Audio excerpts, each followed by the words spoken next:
உலகத்தில் ஞானிகள் இருக்கிறாங்களா இல்லையா? இருக்கிறாங்க. எப்படிப்பட்ட ஞானம்?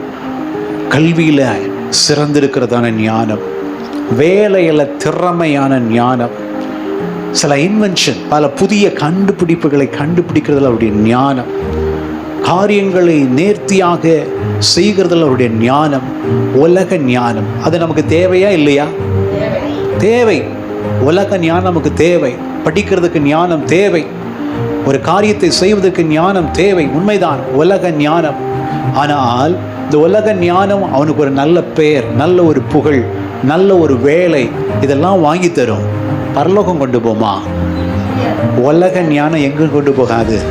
பரலோகம் கொண்டு போகாது. ஆனால் உலகத்தில் பிழைக்கிறதுக்கு நமக்கு உலக ஞானம் தேவை. ஆனால் மெயின் ஞானம் ஒன்று இருக்கிறது. அந்த ஞானம் யாரு? இயேசுவே அந்த ஞானம். ஆமென் சொல்லுங்க.